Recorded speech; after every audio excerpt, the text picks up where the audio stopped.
নমস্কার, শুভ অপরাহ্ন। আজ কিন্নর দলের বাৎসরিক অনুষ্ঠানে আমরা সকলে সমবেত হয়েছি। এখানে উপস্থিত সকল গুণীজনকে আমার শ্রদ্ধা ও সম্মান জানিয়ে আজকের অনুষ্ঠান আমরা শুরু করব। এমন একটি শীতের বিকেল, সামনেই গঙ্গা, ডুপ্লে প্যালেসে আশা করি আমাদের সকলের উপস্থিতিতে ও সহযোগিতায় অনুষ্ঠান ভীষণভাবে সফল এবং উপভোগ্য হয়ে উঠবে। আমরা অনুষ্ঠান আজকে শুরু করব প্রথমেই উদ্বোধনী স্তোত্র দিয়ে। আসবেন তানিয়া বন্দ্যোপাধ্যায়। ওম পিতানোসি পিতানো বোধি নমস্তেসু মাহিংসি বিশ্বানি দেব সবিত দুরিতানি পরাসুভ যদ্ভদ্রং তন্নাসুভ নমঃ শম্ভবায় চ ময়োভবায় চ নমো শঙ্করায় চ ময়স্করায় চ শিবতরায় চ শিবতরায় চ। তুমি আমাদের পিতা, পিতার ন্যায় আমাদিগকে জ্ঞান শিক্ষা দাও। তোমাকে নমস্কার। আমাকে পরিত্যাগ করিও না, আমাকে বিনাশ করিও না। হে দেব, হে পিতা, পাপ সকল মার্জনা করো। যাহা ভদ্র, যাহা কল্যাণ, তাহাই আমাদের মধ্যে প্রেরণ করো। তুমি যে সুখকর, কল্যাণকর, সুখ কল্যাণের আকর, কল্যাণ ও কল্যাণতর, তোমাকে নমস্কার। আমরা শুনলাম স্তোত্রমন্ত্র। এরপর কিন্নর দলের প্রতিষ্ঠাতা সম্পাদক শতদ্রু মজুমদারকে আমি মঞ্চে আহ্বান করব আজকের অনুষ্ঠান সম্পর্কে কিছু বলার জন্য। নমস্কার। কিন্নর দল একটা অনলাইন সাহিত্য চর্চার মাধ্যম। 2015 সালে এটা আমরা স্থাপন করেছিলাম অনলাইনে। প্রথম থেকেই আমরা একাধিক প্রকাশ্য সম্মেলন করেছি বিভিন্ন জায়গায়, চন্দননগর, ভদ্রেশ্বর, শ্রীরামপুর, কোন্নগর, বিভিন্ন জায়গায় করেছি। তার মাঝখানে করোনার কারণে আমাদের এটা একটু বন্ধ ছিল। দীর্ঘ বিরতির পর এই প্রথম আমরা আবার প্রকাশ্য সম্মেলন করছি। আজকে আমাদের একটা বই প্রকাশ হবে এবং সাহিত্যিক অনিন্দিতা মণ্ডল তার মায়ের নামে একটা পুরস্কার চালু করেছেন। সেই পুরস্কারটা আজকেই প্রথম দেওয়া হবে। এটুকুই আমার বক্তব্য। আজকের অনুষ্ঠানের অন্যতম উদ্দেশ্য নারী কলম সম্মাননা প্রদান। সেই উদ্দেশ্যেই আমরা মঞ্চে অলঙ্কৃত করার জন্য ডেকে নেব শতদ্রু মজুমদার, অনিন্দিতা মণ্ডল, তৃষ্ণা বসাক ও মানস সরকারকে। আজকে আমাদের এই অনুষ্ঠানটা আমরা করতে পারছি, তার জন্য অনেক ধন্যবাদ এই ইনস্টিটিউশনের ডিরেক্টর বাসবী পালকে। তার জন্যেই আজকে আমরা এই অনুষ্ঠানটা এখানে করতে পারছি। তো অবশ্যই ধন্যবাদ আপনাকে, তিনি মঞ্চে উপস্থিত আছেন।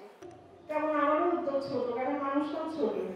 আর আমার মা তো একেবারেই অখ্যাত একজন গৃহবধূ ছিলেন, কিন্তু মা পড়াশোনা করতে খুব ভালোবাসতেন, ভীষণ বইয়ের সঙ্গ উপভোগ করতেন, লাইব্রেরি থেকে বই এনে এনে পাগল হয়ে যেতাম। মা আজকে নেই, কিন্তু আমার খালি মনে হয়েছে যে বেশ কিছু মেয়ে এখনকার যারা লিখছেন তাদের লেখার পরিচিতি হিসেবে, লেখার একটা সম্মান হিসেবে যদি আমি মায়ের নামে কিছু একটা চেষ্টা করি, তাহলে যদিও সেভাবে আত্মায় বিশ্বাস করি না, তবুও মনে হয় কোথাও যদি থেকে থাকে মা হয়তো খুব খুশি হবে।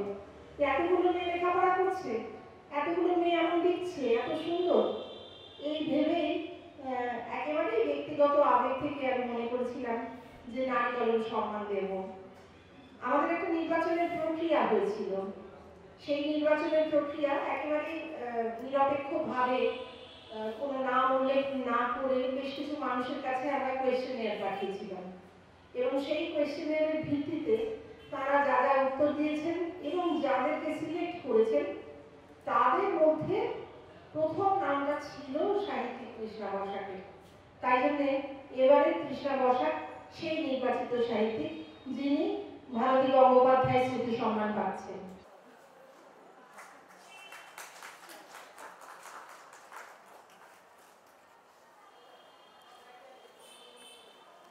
তৃষ্ণা বসাকের হাতে মানপত্র তুলে দেবেন অনিন্দিতা মণ্ডল।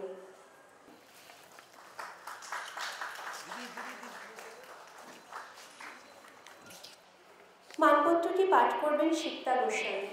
উপস্থিত সকলের শুভেচ্ছা জানাই। আমি মানপত্রটি পাঠ করে শোনাব। কিন্নর দল ভারতী গঙ্গোপাধ্যায় স্মৃতি সম্মান, সেরা নারী কলম, প্রথম বর্ষ, নির্বাচিত সাহিত্যিক তৃষ্ণা বসাক। সাহিত্যের প্রতি শাখায় আপনার অবদান বাংলা সাহিত্যকে সম্পন্ন করে চলেছে। আপনার সৃজনশীল ও বলিষ্ঠ কলম আমাদের নিয়ত প্রেরণা যোগায়, আশা জাগায়। নারীর মেধা ও মননশীলতা সমাজে স্বীকৃতি পেলে অর্ধেক আকাশ উন্মুক্ত হয়। সেই বিচারে আজ আপনাকে এই স্বীকৃতি দিতে পেরে কিন্নর দল ধন্য। আগামী দিনে আপনার কলম আরও সৃষ্টিশীল হোক কামনা করি। নিবেদনে কিন্নর দল, 19 জানুয়ারি 2025। সাহিত্যিক তৃষ্ণা বসাকের হাতে এবার পুরস্কার তুলে দেবেন শতদ্রু মজুমদার।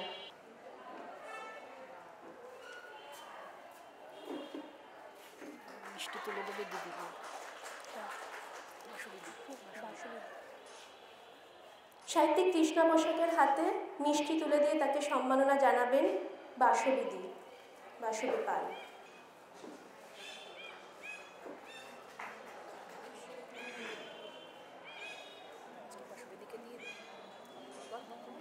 এবং গাছটিও তুলে দিচ্ছেন বাসবী পাল।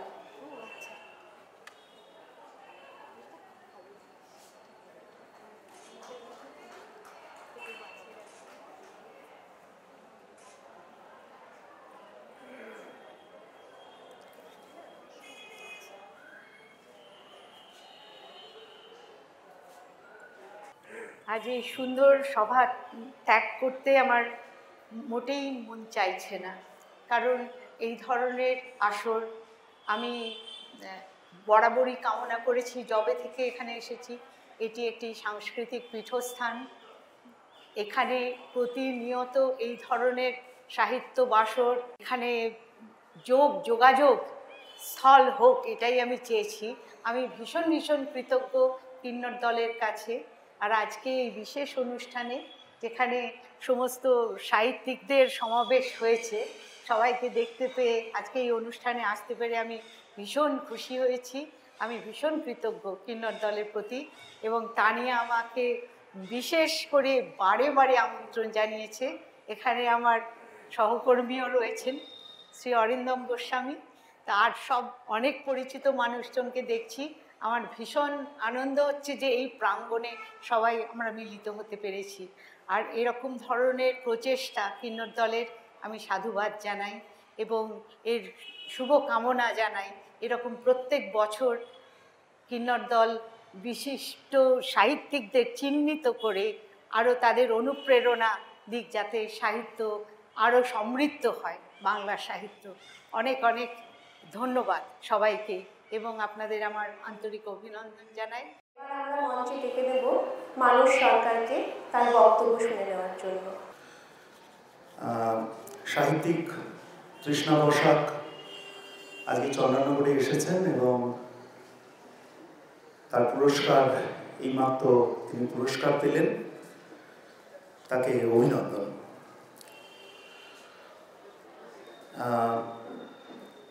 যেটা মনে হয় যে একজন লেখক যখন সাহিত্যের বহুধা ধারায় বিচরণ করেন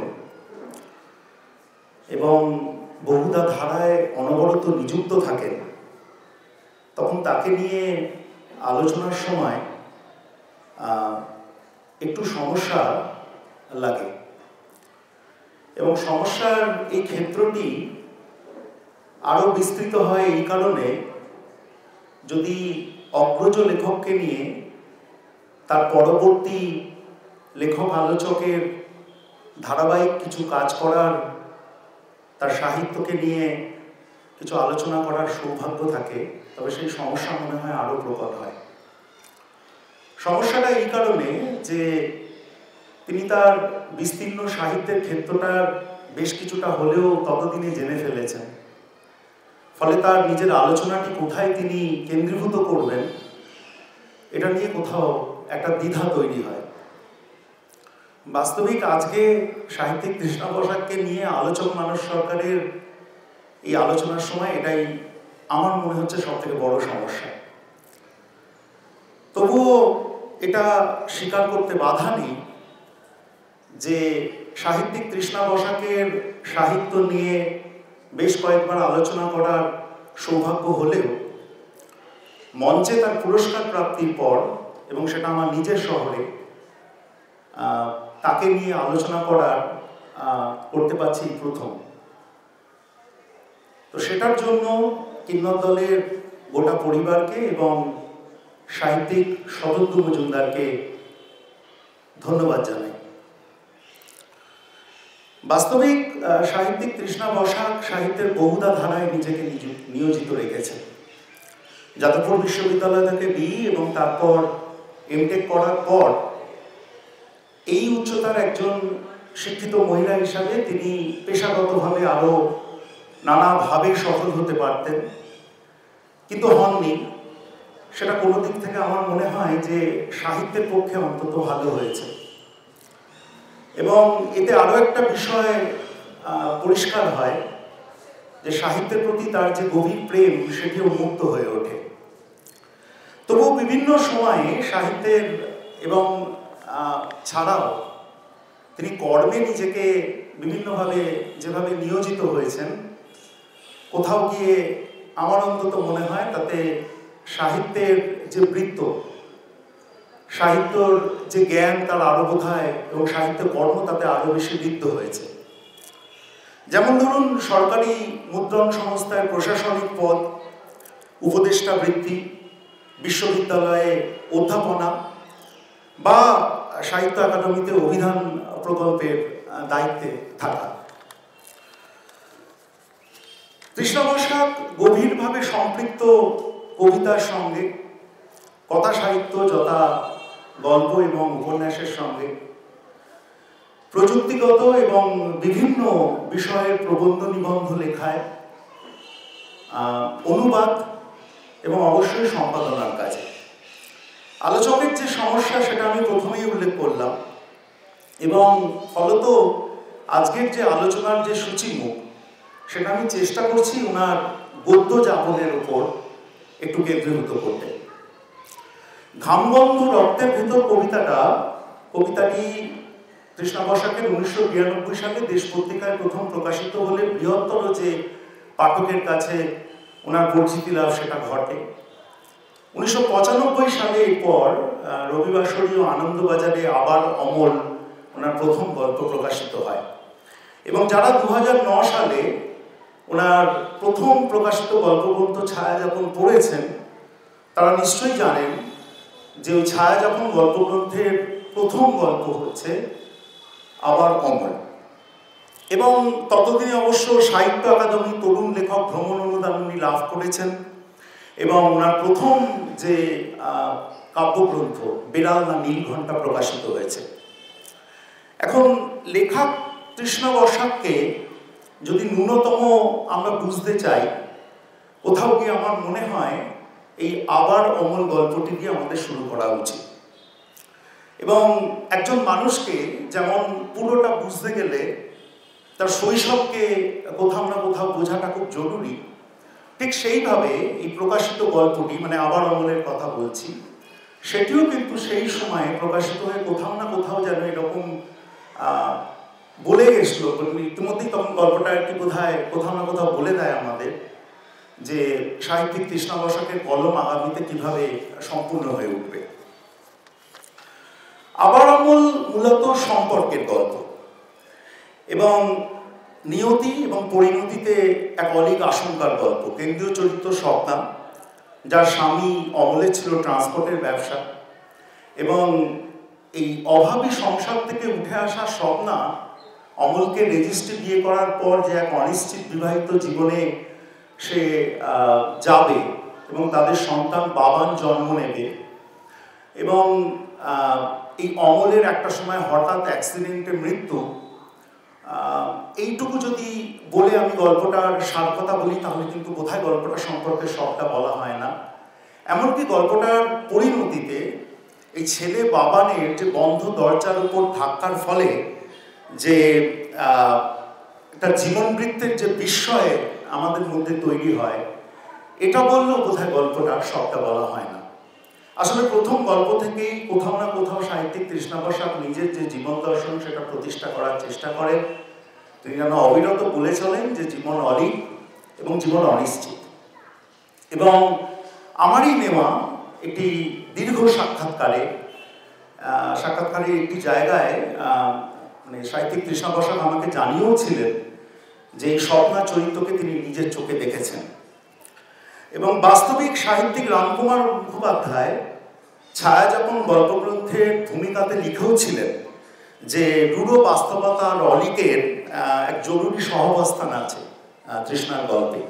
জীবন ও কথার মধ্যে এক প্রয়োজনীয় বিনিময় অনবরত তার সৃষ্টিতে ঘটতে থাকে। কোট আনকোট একেবারে এই দুটি বাক্য তিনি লিখেছিলেন তার ভূমিকায়। এখন এই বিনিময় বিশেষত সম্পর্কে আরও এরপর তিনি বেশ কিছু গল্প লিখবেন, কিন্তু জীবন এবং বিজ্ঞানকে তিনি যে আশ্চর্য কায়দাতে মেলাবেন এর বেশ কিছু গল্প লেখার পর তিনি একটি গল্প লিখবেন ফ্লাইং সেক্স ওয়ার্কারদের নিয়ে। যে সময়ের নিরিখে তিনি এই গল্প লিখছেন ওই সময় কিন্তু এই ফ্লাইং সেক্স ওয়ার্কার শব্দবন্ধটি আমাদের জীবনে একটু বেশি বেশি করেই আসতে চলেছে। এবং পোশাক বদল বা বদলে যাওয়া এক গৃহবধূর সত্তা গল্পর শেষে যখন আমরা শেষ পর্যন্ত উপনীত হই সেখানে আমরা দেখি সেই সত্তাটা কোথাও গিয়ে এক সঞ্চরণশীল যেন বস্তু। এবং লেখক খুব আশ্চর্যভাবে সেখানে হাইজেনবার্গের অনিশ্চিত তত্ত্ব মেশান। এবং আমরাও বুঝতে পারি যে এই গল্পে এসে কোথাও তিনি আবার নিজের গল্প বলার যে অভিমুখ সেটা তিনি বলতে ফেললেন। এই গল্পটির নাম উড়ুক্কু ফুটকি। এবং প্রথম যে গল্পটি বললাম তার পাশাপাশি এই গল্পটিও আমার খুব প্রিয়, হয়তো অনেকেরই খুব প্রিয় এবং যথেষ্ট জনপ্রিয় গল্প তো বটেই। 2019 সাল পর্যন্ত সাহিত্যিক তৃষ্ণা বসাকের লেখার যে গতি তা কিন্তু উত্তরোত্তর যে সময় উল্লেখ করলাম তার থেকে কিন্তু উত্তরোত্তর বৃদ্ধি পেয়েছে। 2011 থেকে 2019 সাল পর্যন্ত অবিরত পত্রপত্রিকায় লেখালেখি, প্রকাশিত হয়েছে 5টি গল্পগ্রন্থ, 4টি উপন্যাস। এবং এই পর্বে অন্তত 2টি গল্পগ্রন্থকে আমার মনে হয় যে লেখিকা বারবার লেখক কিন্তু নিজেকে ভেঙে নতুন করে নির্মাণ এবং আবার নবনির্মাণের দিকে এগোচ্ছেন। এবং এই দুটো গল্পগ্রন্থের নাম ইয়াকুব মামার ভারতবর্ষ এবং আত্মারামের নতুন খাঁচা, 2018 এবং 2019 সালে যথাক্রমে প্রকাশিত দুটো গল্পগ্রন্থ।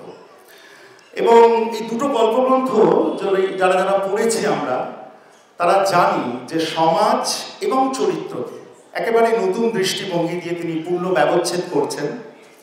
এবং এই পর্বের একেবারে শেষে অর্থাৎ 2020 সালে এসে উকুন গল্পগ্রন্থ নিয়ে আজকের আলোচনার প্রসঙ্গান্তরে আরো দু একটি কথা হয়তো রাখা যেতে পারে এই উকুন গল্পগ্রন্থটি নিয়ে। উকুন গল্পের পাঠ আমি প্রথম সাহিত্যিক তৃষ্ণা বসাকের মুখে শুনেছিলাম। তিনি এখানে আজকে পুরস্কার পাচ্ছেন। খুব আশ্চর্যের ব্যাপার যে হুগলি জেলারই চুঁচড়ো শহরে গল্প স্বল্পের আটচালার বার্ষিক অনুষ্ঠানে আমি তার মুখে প্রথম এই উকুন সিরিজের গল্প শুনি। এবং সাধারণত যেটা হয় উকুনকে নিয়ে তিনি একটা সিরিজ পুরো লিখবেন এবং সিরিজ সম্পর্কে আমরা সবাই কম বেশি জানি যে দীর্ঘ কোনো উপন্যাসের অবতারণা না করে লেখক যেটা করেন বেশ কিছু কিছু তারা গল্প লেখেন এবং সেই গল্পগুলিকে একটি সমশ্রেণীভুক্ত করা যায়। এবং সাধারণত সেটাতে থাকে কোনো কোনো ক্ষেত্রে আমরা যেটা দেখেছি যে একই চরিত্র বা একের অধিক চরিত্র বারবার গল্পগুলিতে ফেরত আসে। বাংলা সাহিত্যে এরকম অসংখ্য উদাহরণ আছে, ভারতীয় সাহিত্যে উদাহরণ আছে। খুব কাছের হাতের কাছে যে উদাহরণ সেটা আমাদের রসিকরম কৃষ্ণ স্বামীনারায়ণ, বারবার তিনি এই এক্সপেরিমেন্ট করেছেন নিজের সিরিজ সম্পর্কে। কিন্তু সাহিত্যিক তৃষ্ণা বসাক নিজের সিরিজ উকুন সিরিজ লেখার ব্যাপারে বিশেষত যেখানে খুব ব্যতিক্রমী যে তিনি এখানে এই সিরিজ লেখার ক্ষেত্রে কোনো বিশেষ কোনো চরিত্রকে ধরে কিন্তু এগোননি। এই গল্পগুলোর ভরকেন্দ্রে যেটা দাঁড়িয়ে আছে খুব তীব্র সোশ্যাল স্যাটায়ার এবং পাশাপাশি খুব তীব্র পলিটিক্যাল স্যাটায়ার। এবং অফিসের বড় সাহেব থেকে অফিসের বিভিন্ন বাবুদের মধ্যে, সব বাবুদের মধ্যে যেভাবে উকুন গুপ্ত ঘাতকের মতো ছড়িয়ে পড়ছে এবং সেটাকে বলার ক্ষেত্রে তিনি যে প্রতীকধর্মিতা বারবার দেখান, সেটা পড়ে কিন্তু কোথাও গিয়ে আমাদেরকে এই সমাজের কথা ভেবে অন্তত চমকে উঠতে হয়। 2011 সালে প্রকাশিত বাড়িঘর উপন্যাস থেকে চরের মানুষ হয়ে একদম সাম্প্রতিক সময়ে যদি ওর লেখা চন্দ্রাবতী বা অজিত সিং বনাম অজিত সিং যদি ধরি, তাহলে দীর্ঘ কথনের কথা সাহিত্যে লেখক এই একইভাবে অনবরত ভাঙা গড়ার মধ্যে আজও নিজের লেখার ভাঙা গড়ার মধ্যে আজও তিনি অবিরত, আজও তিনি সচল। এবং এই ভাঙা গড়া মূলত ভিন্ন ভিন্ন জীবনের কৌণিক বিন্দুকে খনন করে মূলত তার এই দীর্ঘ উপন্যাসে তিনি করে চলেন। সাম্প্রতিক সময়কে মনে রেখে আজকের আলোচনার আপাত ইতি আমরা টানতে পারি অজিত সিং বনাম অজিত সিং সম্পর্কে দু একটি কথা বলে। দেখুন, নিজের ছোট গল্পকে যিনি উপন্যাসে পরিবর্তিত এবং পরিবর্তিত করতে পারতেন, এরকম একটা খুব নাম যেটা সহজে আমাদের মাথায় আসে সেটা হচ্ছে জ্যোতিরিন্দ্র নন্দী। কিন্তু যেটা হয় যে ছোট গল্পকে উপন্যাসে পরিবর্তিত করা যাবে কিনা, এর জন্য ছোট গল্পের খুব একটা মুহূর্তের সময়কে চিন্তা হয় লেখককে যে তিনি আদৌ সেই দীর্ঘ সময়কে সেই পরিবর্তিত উপন্যাসে করতে পারবেন কিনা। লেখক তৃষ্ণা বসাক পেরেছিলেন, তার কারণ হচ্ছে 2019 সালে প্রকাশিত বেওয়ারিশ ওনার যে ছোট গল্পটি, সেই ছোট গল্পটি যদি তিনি সেই সময়কে অবশ্যই তিনি যদি চিনতে না পারতেন, তাহলে বোধহয় 360 পাতার এক সুবিশাল যে সময় চিত্র, তাতে তিনি বোধহয় প্রতিফলিত করতে পারতেন না। বর্তমান সময়ের আজকের করুণ চিত্র যা আমরা দেখি, দুর্বৃত্তায়ন যা দেখি যেভাবে, তাতে মনে হয় কোথাও গিয়ে উপন্যাস ভীষণভাবে প্রাসঙ্গিক। শিক্ষাঙ্গনের রাজনীতিপুষ্ট আজকের যা পরিকাঠামো আমরা অনবরত দেখছি, মানুষের রক্তাক্ত করা, অপর মানুষকে রক্তাক্ত করা যে জৈব সত্তা বা ক্ষমতার প্রয়োগ এবং রদবদলের যে এক বিস্ফোরক চিত্র আমরা দেখছি, প্রায় এই একই চিত্রের অসাধারণ ব্যবচ্ছেদ আছে এই অজিত সিং বনাম অজিত সিং উপন্যাসে। চরিত্রের উপরিতল এবং ভিতরের তল, এবং এই তল দুটি মানুষদের আবিষ্কার, বিভিন্ন চরিত্রদের আবিষ্কার করতে করতে আমাদের সত্যি একটা সময় এই উপন্যাস পড়তে গিয়ে মনে হয় জীবন খুব অলীক, জীবন ভীষণ অনিশ্চিত। এবং একদম প্রথম দিকে আমি ওনার জীবন দর্শনের কথা বলছি না, এই উপন্যাসের একটা সময় মানে গৌণ থেকে মানে মুখ্য চরিত্র হয়ে ওঠা অজিত সিং এর ভিতরের যে তল, তা দেখতে দেখতে সেটা যখন উপরিতলে উঠে আসে, তখন আমরা সত্যি খুব চমকে উঠে বুঝতে পারি জীবন কত অনিশ্চিত, জীবন কত অলীক। এবং আরও একটা জিনিস বোধহয় কোথাও আমরা গিয়ে বুঝতে পারি যে এই অনিশ্চিত জীবনকে কত রকমভাবে, কত কৌণিক বিন্দু থেকে ব্যবচ্ছেদ করা যায়। আমার এবং আমাদের সবার প্রার্থনা যে এইরকম জীবনেরই তিনি বারবার ব্যবচ্ছেদ করতে থাকুন সাহিত্যিক তৃষ্ণা বসাক, এবং আমরা শুনতেই থাকি। আপনাদের সবাইকে ধন্যবাদ এবং আরও একবার নমস্কার। ধন্যবাদ মানসদা। সাহিত্যিক তৃষ্ণা বসাকের সাহিত্যকর্ম সম্পর্কে আমরা সকলেই অল্প বিস্তর নিশ্চয়ই পরিচিত। মানস সরকারের বক্তব্যের মধ্যে দিয়ে আমরা আরও একবার তৃষ্ণাদির সৃষ্টিকর্মকে স্পর্শ করে গেলাম। আমরা নিশ্চয়ই সকলে আগ্রহী শুনতে তৃষ্ণাদির অনুভূতি, কিন্তু তার আগে আমরা মানস সরকারকে গাছ এবং মিষ্টি দিয়ে সম্মাননা জানাবো। আমি ডেকে নেব শতদ্রু মজুমদারকে। মিষ্টি তুলে দিচ্ছেন সাহিত্যিক শতদ্রু মজুমদার।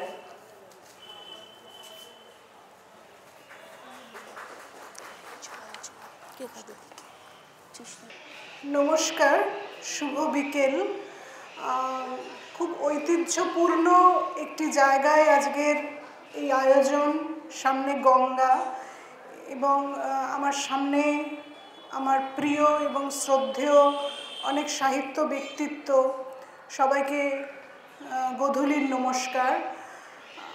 নমস্কার কিন্নর দলের প্রতিটি সদস্যকে, বিশেষ করে তানিয়া বন্দ্যোপাধ্যায়কে, গৌরদা আছেন, জয়ন্তদা আছেন, অরিন্দম গোস্বামী, অমিতাভ, সবাইকে দেখতে পাচ্ছি।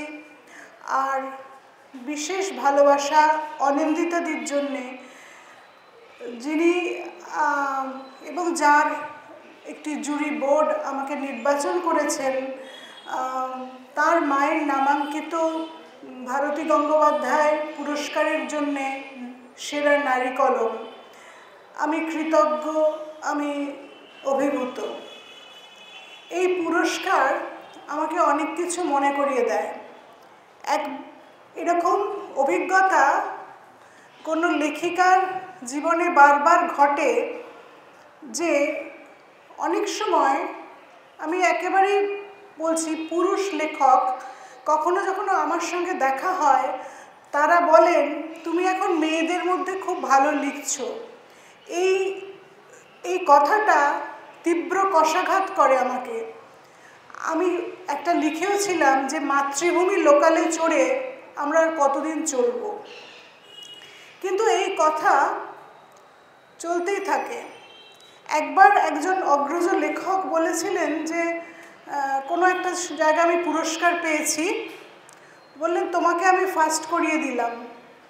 তখন পাশে আরেকজন ছিলেন, তিনি বললেন যে ওকে কি ফার্স্ট করাবেন, ও তো ফার্স্ট হয়েই আছে। আসলে জীবনে অমৃত যেমন আছে, বিষও তেমন আছে। কে কি গ্রহণ করবে তো সেটা তার পছন্দ, তার রুচির ব্যাপার।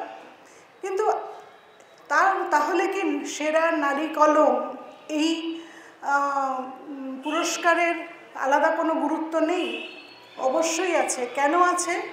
কারণ এই পুরস্কার একটা খুব বড় ইতিহাসের সঙ্গে আমাকে যুক্ত করে দিচ্ছে। কি ইতিহাস? আমি দেখতে পাচ্ছি রাজসুন্দরী দেবী রান্নাঘরে বসে কাঠকয়লা দিয়ে লেখা অভ্যাস করছেন। তাকে কেউ প্রথাগতভাবে স্কুলে গিয়ে অক্ষর শেখার সুযোগ তার হয়নি।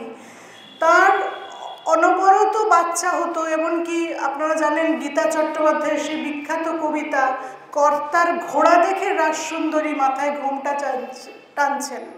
তো সেই রাজসুন্দরী দেবীর খুব ইচ্ছে ছিল ভাগবত পড়ার। একদিন রান্নাঘরে, মানে সারাদিন 30-40-50 জনের রান্না, তার মধ্যেই বাচ্চা হচ্ছে, বাচ্চা কোলে খেতে বসেছেন, বাচ্চা হিসি করে দিচ্ছে খাবারের উপরে, সে খাবার গেল, সারাদিন খেতে পেলেন না। সেই অবস্থাতেও একজন মানুষের পড়াশোনার ইচ্ছে আছে, কারণ আলোর পিপাসা মানুষের একটা খুব বড় জিনিস। তো সেই অবস্থায় একটা অলৌকিক ঘটনা বলা যায়, বাংলা সাহিত্যের ইতিহাসের অলৌকিক ঘটনা। একটা ভাগবত পুরাণের পুঁথির পাতা উড়ে এলো, এবং উনি যেমনভাবে আমরা ছবি, এটা হাতি, এটা ঘোড়া, ছবি চিনি, সেইভাবে ছবির মতো করে তিনি অক্ষরগুলো শিখেছিলেন।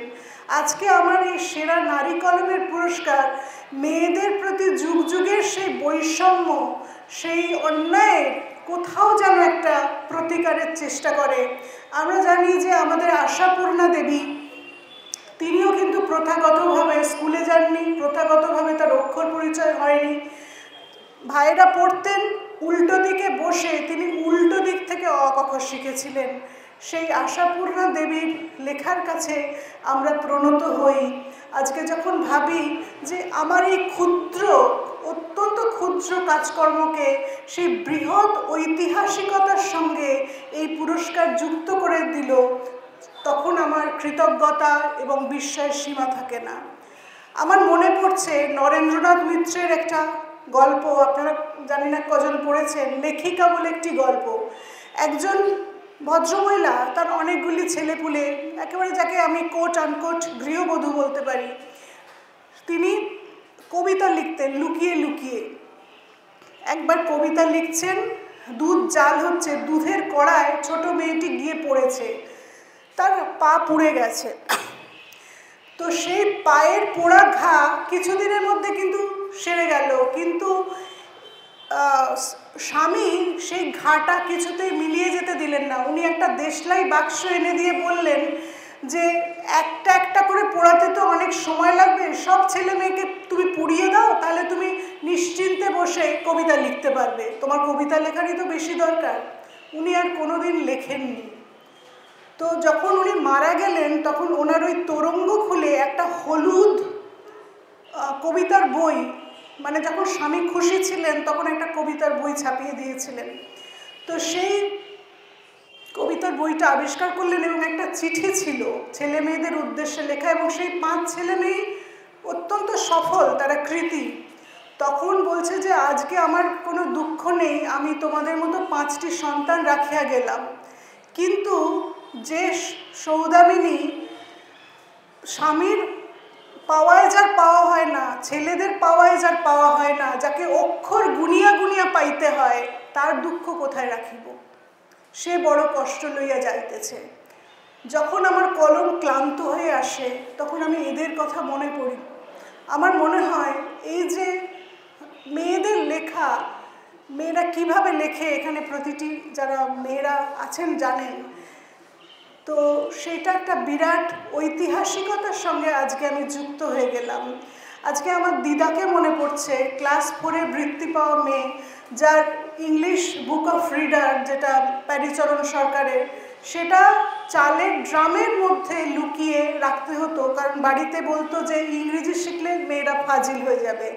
ক্লাস 4-এর পর তার পড়া হয়নি, কিন্তু সেই দিদা কিছুই লিখে যাননি, কিন্তু 85 বছর বয়সের স্মৃতি থেকে রবীন্দ্রনাথের দীর্ঘ কবিতা বলতে পারতেন।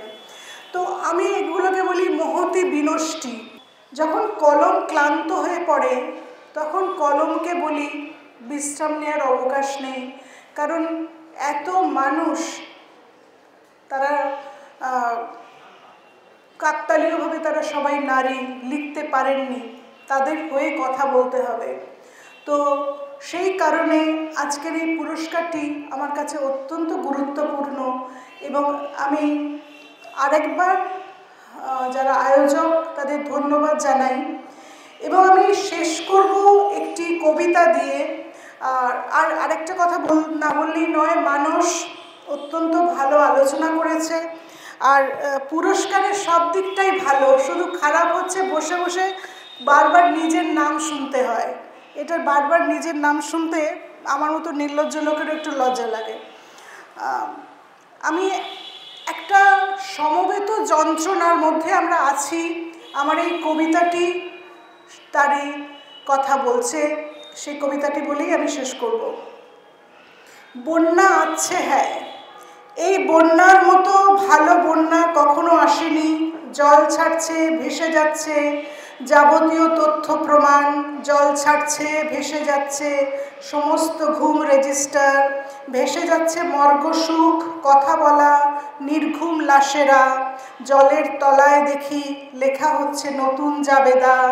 ত্রাণ আসবে উৎসব ভেসে যাওয়া প্রতিটি গ্রামে, সব ত্রাণ সব টান চলে যাবে পীড়িত অঞ্চলে। এই বন্যার মতো আছে বন্যা কখনো আসেনি, যথা দাগ আছে, হ্যাঁ, তোলবার বিশেষ কৌশল জানা আছে মৃতকে সংজ্ঞাহীন করা, হত্যাকে আত্মহত্যা, লাশকে মালামাল করা। মেয়েটির মাধ্যমিক, প্লাস্টিকে অ্যাডমিট কার্ড, যেমন বাঁচিয়ে রাখে তেমনি জলের মুখে বসে আমরাও যত্নে রাখি বিচারের তীব্র আশাটিকে। নমস্কার। অনেক ধন্যবাদ তৃষ্ণাদিকে।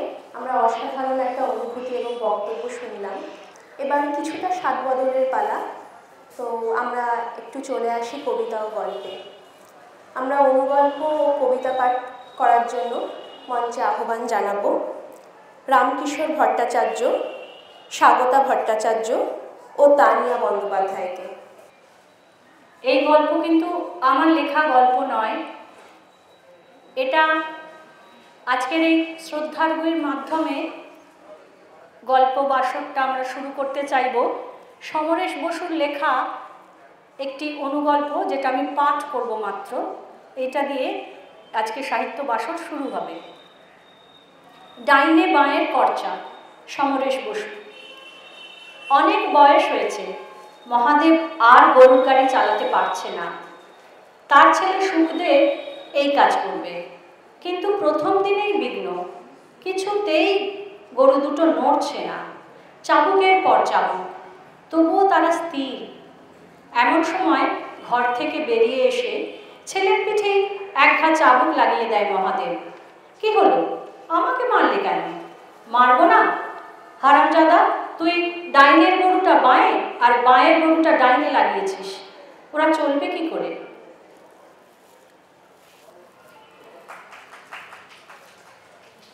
এরপর রামকিশোর ভট্টাচার্য, যদিও তাকে আমরা চিনি কবি হিসেবেই, প্রতিষ্ঠিত কবি অবশ্যই, কিন্তু আজকে ওনার থেকে আমরা অনুগল্প শুনব। আজ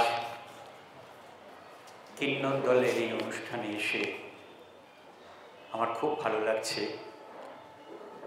আজকে শতদ্রু, তানিয়া তারা আমায় আমন্ত্রণ জানিয়েছে, কিন্তু আজকে আমার স্কুলে অ্যালুমিনির অনুষ্ঠান চলছে। আমি আসতে পারবো না বলেছিলাম, কিন্তু ওরা বলেছে এসো, আমরা তোমার তাড়াতাড়ি ছেড়ে দেবো। আমি 3টের সময় চলে এসেছিলাম। যাই হোক, আমার গল্পটির নাম মারিয়ানা খাত থেকে এভারেস্ট। বৃন্দাবনপুরের বিনোদ চালসেওয়ালা কোন এক সময় বিএ পাশ করেছিল প্রাইভেট বিশ্ববিদ্যালয় থেকে বাবাকে নিঃস্ব করে, কিন্তু সেসবই হয়ে গিয়ে বিয়ে করে এখন বেচারা হাতখালিপুরের জমিদার। দিন আনে দিন খায়। তার সুন্দর পদবিটা বউ নিস্তারিণী আরপারিনের দেওয়া। বিয়ের 1 বছর পর থেকে গত 10 বছর ধরে বিনোদ বউয়ের আচরণে যা দেখে সবই ঝাপসা। এমনকি 30 বছরেও বউ নিস্তারিণীর মনটাকেই ভালো করে বুঝে উঠতে পারেনি আজ পর্যন্ত। শুধু ঘাড় বেঁকিয়ে তাকিয়ে থাকে। বউ বলে চাল সে পড়েছে, তাই তার নামের সঙ্গে চালসেওয়ালা নামটা জুড়ে দিয়েছে সেই। আর বউ যেহেতু সারাদিনে অন্তত 500 একবার আর পারি না, খাটতে খাটতে জীবন শেষ হয়ে যাচ্ছে বলে আক্ষেপ করে, তাই বিনোদ তার বউয়ের নামের সঙ্গে মিষ্টি আর পারি না পদবিটি জুড়ে নিয়েছে।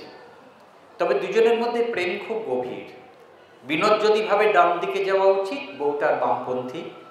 বউ যদি বলে আজ একটু পান্তা হলেই ভালো, তো সেদিন যতই গরম থাক না কেন বিনোদ চাইবে গরমা গরম ভাত আর কচু সেদ্ধ। দুজনের ফ্যাঁস ফোঁস থাকলেও মারামারি নেই। 30 বছরও একটা পয়দা করতে পারেনি বলে পাড়ার বুড়িরা তাদের অনেক কথা বলেছে। বউয়ের চোখ জুড়োনো শরীর দেখে অনেক চোখ জলজল করে উঠেছে। একবার একটা ঝকঝকে গাড়ি নিস্তারিণীকে অনেক চকচকে লোভ দেখিয়ে বিনে পয়সায় ঘুরিয়ে আনতে চেয়েছিল। নিস্তারিণীর মুখের তোড়ে সেসব উড়ে পালাতে পথ পায়নি। নিস্তারিণীর চালটা বেশ সুন্দর লাগে বিনোদের। তবে সন্ধ্যায় একটা ছমছম দুপুরের আওয়াজ কানে এলে বিনোদের মনের ভেতর একটু অন্যরকম জগৎ তৈরি হয়।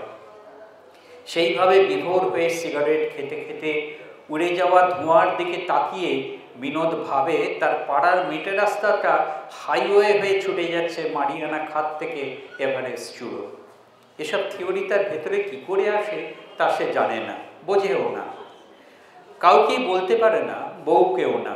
বললেই সে বলে যত সব সস্তা ভাটের কথা। বিনোদ 10 ফুট বাই 100 ফুট জমির মালিক। এটা সে পেয়েছিল খিস্তি মামুর কাছ থেকে। একটা ঝকঝকে বড় গ্যারেজ ছিল ওখানে। লোকে সাইকেল স্কুটার রেখে ট্রেন ধরতে যেত। এখনো আছে, তবে পেছনে বিনোদ আর নিস্তারিণী থাকে বলে ছোট হয়ে গিয়েছে ঘরটা। মামু মারা যাওয়ার সময় মুখে একটা খিস্তিবানি দিয়ে একটা কোটের কাগজ তার হাতে দিয়ে বলেছিল, এটা তোর হাওয়ালে করে দিয়েছি বলেই একটা হাসি ছুঁড়ে দিয়ে ফুরুত হয়ে গিয়েছিল। খিস্তি মামু মুখে যাই বলুক না কেন, মামুর মনটা ছিল কলকাতার ময়দানের মতোই। ফলে কতজন সেখানে খেলে ফয়দা তুলে নিয়ে গিয়েছে তার হিসেব নেই। সেই সব মানুষদের ব্যবহার থেকেই মামুর মুখের তুখোর খিস্তির জন্ম। দাঁত খিচিয়ে মামুর খিস্তির বড় বড় ঢেউ যখন আছড়ে পড়তো, বিনোদ অবাক হয়ে ভাবত কথাগুলোর মানে কি। যত রকমের গালাগাল হতে পারে সেগুলি নতুন রকমভাবে পাঁচ করে মামা ছুঁড়ে দিত। এমনকি নিস্তারিণীও সে হাকিমি দাওয়ায় শুনতে শুনতে চমকে গিয়ে ভাবত এই প্রতিষেধক তার কাজেও লাগবে, আর এলোমেলো পাবলিকও চুপ করে যাবে সবাই।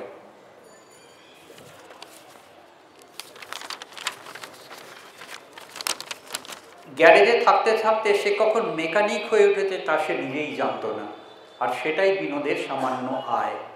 একদিন হঠাৎ রাতে শুয়ে শুয়ে একটা ঝরঝরে ফ্যানের হাওয়ায় ঘামতে ঘামতে বিনোদকে নিস্তারিণী যখন বলল, ড্রাইভারের জীবনটা আমার খুব ভালো লাগে জানো, এতদিন তো ঘরে বসে বসে তোমার চালসে চোখের আলসের বাইরে যেতে পারিনি, এবার আমি নিজেই গাড়ি নিয়ে কত লোককে পৌঁছে দেব কত জায়গায়, কে না উঠবে আমার গাড়িতে।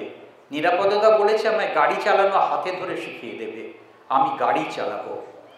বিনোদের মনটা একটু চমকে উঠে থমকে গিয়েছিল।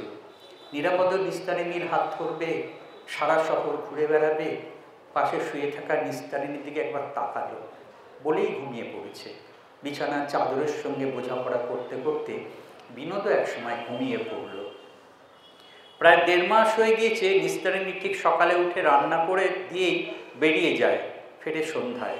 বিনোদ শুধু তাকিয়ে থাকে, কিচ্ছু বলে না, শুধু একটা কষ্ট টুম করে গলায় এসে লাগে।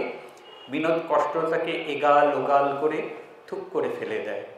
একদিন হঠাৎ বিকেলে গ্যারেজের সামনে একটা লজ্জরে লাল ট্যাক্সি এসে থামলো। নিস্তারিণী চিৎকার করে ডাকলো, শুনছো ও চালসেওয়ালা, এদিকে এসো তো।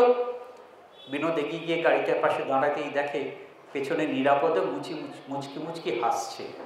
নিস্তারিণী বলে, দেখছো কি, সামনের সিটে উঠে এসো এক্ষুনি। নিরাপদ নেমে যায়, বিনোদ এসে বসে নিস্তারিণীর পাশে। নিস্তারিণী গাড়ি স্টার্ট দেয়, এগিয়ে চলেছে গাড়ি। নিরাপদতা আর গাড়ি চালাবে না, ও বলে আমি নাকি ওর মায়ের পেটের বোন, তাই গাড়িটা আমার নামেই করে দিয়েছে, আমি চালাবো। এক টুকরো লালচে রোদ আয়েশ করে জানলার গায়ে লেগে আছে, গাড়ি ছুটে চলেছে, কাঁটা দেখাচ্ছে ঘন্টায় 70, 80, 90। বৃন্দাবনপুর ছাড়িয়ে হাই রোডে গাড়ি ছুটছে। বিনোদের চোখের চাল সে নেই আজ, ও আলসে চোখে স্পষ্ট দেখছে তার আর পারি না বউ কত কি যে পারে, একদিন টুক করে প্লেনটাও চালিয়ে ফেলবে হয়তো। বিনোদ এবার একটু নিস্তারিণীর গা ঘেঁষে বসে। আজ অনেক দিন পর একটা মিষ্টি গন্ধ এসে নাকের চারপাশে আদরের ভঙ্গিতে ওড়াউড়ি করছে। মুখর পূর্বরাগিনী সেই নেশায় তার চালসে পড়া চোখ আজ কি ভীষণ আলোকিত। নমস্কার। আমরা শুনলাম রামকিশোর ভট্টাচার্যের গল্প। এবার আমরা একটি কবিতা শুনে নেব স্বাগতা ভট্টাচার্যের কাছ থেকে। নমস্কার। কিন্নর দলের সবাইকে আমার নমস্কার জানিয়ে আমার একটা ছোট্ট কবিতা পাঠ করছি। কবিতার নাম আজকের শকুন্তলা। আমি তোমারই অপেক্ষায় ছিলাম রাজা, শকুন্তলা নয়, আমি এক সামান্য সাধারণ নারী। সংসার, সন্তানের দুধে ভরা বাটি, নিশ্চিন্ত জীবনের স্বপ্ন কাগজের নৌকা হয়ে ভেসে যায়। সকালে ঘুম ভেঙে মনে হয় আজই সে আসবে। দাদার সংসারের সাদা আঁচের কুণ্ডলি চোখে কেবল জ্বালা ধরায়। আংটি জড়িয়ে বাসর ঘরের স্মৃতিটুকু সন্ধ্যা প্রদীপে না বলাই থেকে যায়। এভাবেই অপেক্ষায় থাকতে থাকতে বারোয়ারি কাজে নিজেকেই শুধু ভোলায়। কলার ভেলায় বেহুলা হয়ে ফিরিয়ে আনা সংসারের স্বাদ ক্রমশ নিভে আসে। এভাবেই শকুন্তলারা সম্পর্কের নাম ঠিকানা হারিয়ে আংটি ছুঁড়ে ফেলে জলে। নমস্কার। এবার আমাদের অনুষ্ঠানে পরবর্তী পর্বে আমরা চলে যাব বই প্রকাশ পর্ব। প্রকাশিত হবে সাহিত্যিক শতদ্রু মজুমদারের গল্পগ্রন্থ। প্রকাশ করছেন গৌর বৈরাগী, জয়ন্ত দে, অনিন্দিতা মণ্ডল, শতদ্রু মজুমদার এবং রাজদীপ ভট্টাচার্য।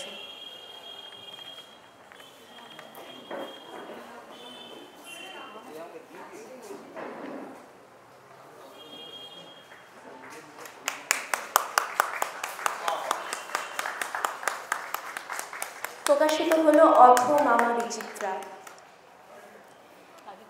অথ মামা বিচিত্রা নিয়ে সংক্ষেপে আলোচনা করবেন গৌর বৈরাগী। শতদ্রু এই বইটা আমাকে 10 মিনিট আগে দিল, দিয়ে বললে একটু বলবেন। আমি কিচ্ছু জানি না, মামার গল্প 2-1টা পড়েছি। ব্যাপারটা যেটা হলো সেটা হচ্ছে তখন আমাদের সময়ে হায়ার সেকেন্ডারিতে 2টো পেপার ছিল, মানে একদিনে 2টো, ফার্স্ট পেপার আর সেকেন্ড পেপার। ফার্স্ট পেপার দেবার পর সেকেন্ড পেপারে 1 ঘন্টা টাইম পাওয়া যেত। টিফিন খাবো না সঙ্গে সঙ্গে বই দেখে নোটটা দেখব? তা নোটটা দেখতাম, বই খেতে খেতে নোট দেখতাম, কিচ্ছু দেখা হতো না। এখন আমাকে 1 ঘন্টা আগে এটা দিল, 8 ঘন্টা আগে, এ বলে একটু বলবেন। আমি 4-5 খুঁজলাম, কিচ্ছু বুঝতে পারলাম না, কারণ মাথায় অন্যরকম জিনিস আছে। তা শতদ্রুর সঙ্গে আমার আলাপ বললাম 200 বছর আগে, 1991 সাল। তখন আসতে কাছে হবে না, একটু ছোট করে হবে না, 1991 সাল। আমি তখন উত্তরবঙ্গে কালিয়াগঞ্জ বলে একটা শহরে আছি, এবং কালিয়াগঞ্জে তখন আমাদের লেখালেখি চলছে। শতদ্রু সপ্তাহে একটা করে লেখা, গল্প লেখে এবং নিয়ে যায়, এবং যেখানে সেখানে বিভিন্ন জায়গায় পাঠ হয়, এবং আমরা হই হই করি। তো যেটা হলো 91 সাল নাগাদ আমি তখন কালিয়াগঞ্জে আছি আর কি। তা কালিয়াগঞ্জে অফিস 5টার পর আর কী করবো, তো একটা ছোট বইয়ের দোকান আছে, সেখানে দেখি একটা লিটল ম্যাগাজিন শোভা পাচ্ছে। তা আমি উল্টে পাল্টে দেখছি, তো একজন বইয়ের যিনি বললেন, যিনি দোকানদার, তিনি আমাকে বললেন, আপনি কি এটা পছন্দ করছেন? নাহলে হ্যাঁ। আপনি এটা লেখেন থেকে? নাহলে হ্যাঁ, একটা আধটু লিখি।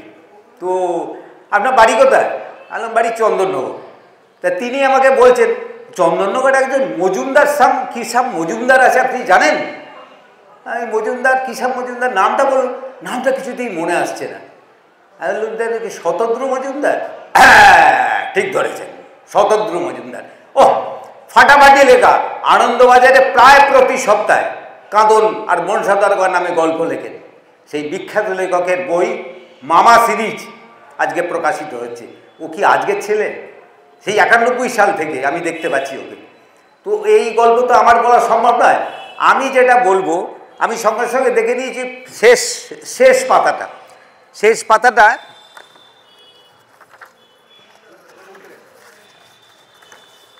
সেখানে নিষিদ্ধ, হ্যাঁ, সেখানে নিষিদ্ধ তথ্য কিছু দেওয়া আছে।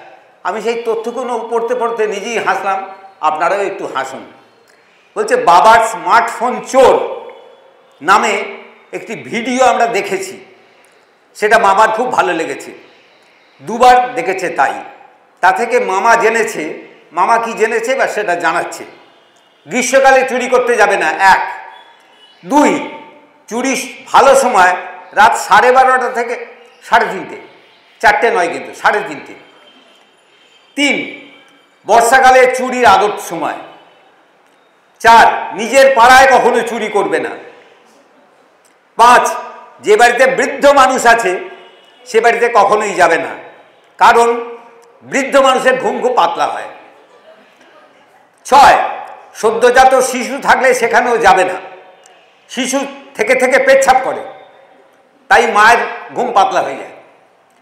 নতুন দম্পতি থাকলে সেখানেও না, সারা রাত জেগে থাকে তারা, ভোরবেলা ঘুমোয়।